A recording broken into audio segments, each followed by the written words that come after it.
Good afternoon, everyone. In the previous lecture, we have discussed the working principle of alternator, how alternator works, how EMF is produced, and what is the nature of that EMF. That everything we have discussed one by one. In this lecture, also we have seen the relation between mechanical angle and electrical angle. That is, 1 degree mechanical is equals to P by 2 degree of electrical. In this lecture, we will discuss the frequency of that induced EMF. What will be the frequency of that induced EMF? Whatever EMF we have induced, its frequency. Okay.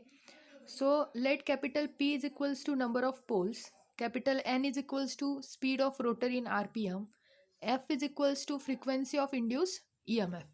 Then we know that one mechanical revolution of the rotor is equals to P by 2 cycles of EMF electrically.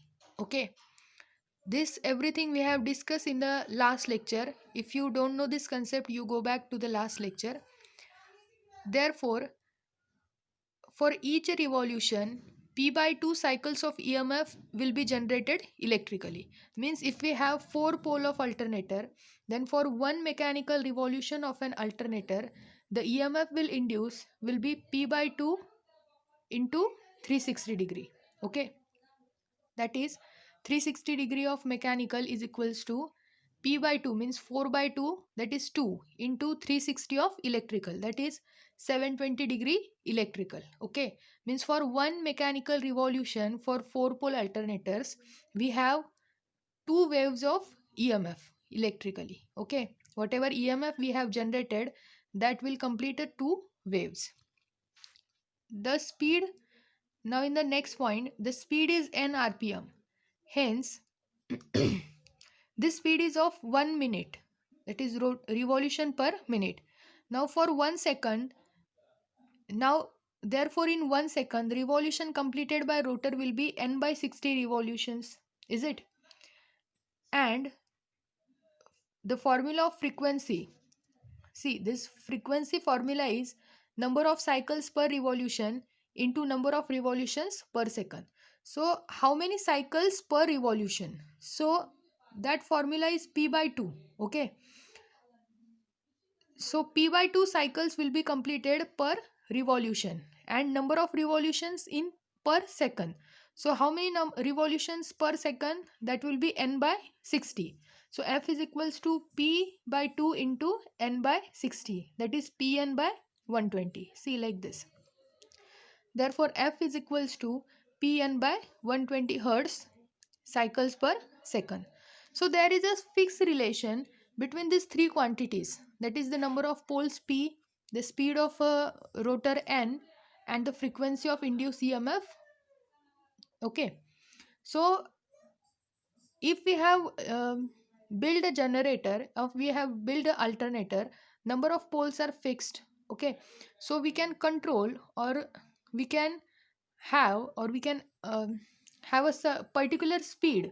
We are maintaining a particular speed to maintain a frequency constant, because our Indian frequency is 50 hertz constant.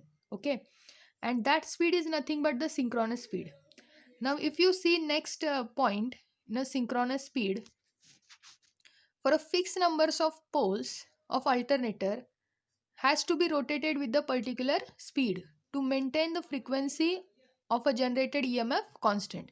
As we have discussed, the frequency is only dependent upon the speed of a rotor, as poles are constant once alternator is designed. So we have to maintain a certain value of a speed.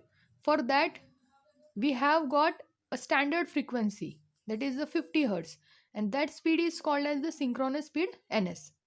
And if you rearrange this frequency equation, you will get the speed n is equals to 120 f by p, and that is our synchronous speed.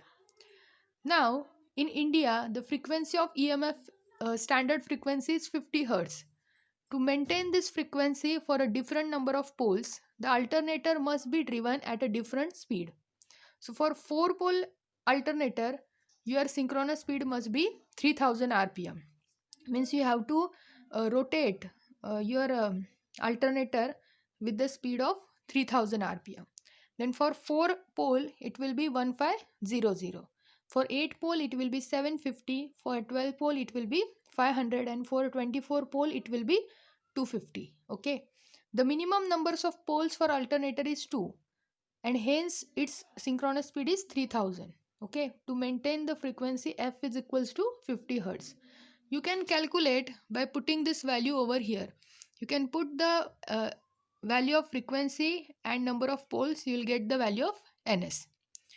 So this is the complete explanation about the frequency of generated emf and the synchronous speed. Okay, and the standard values of a synchronous speed with the poles.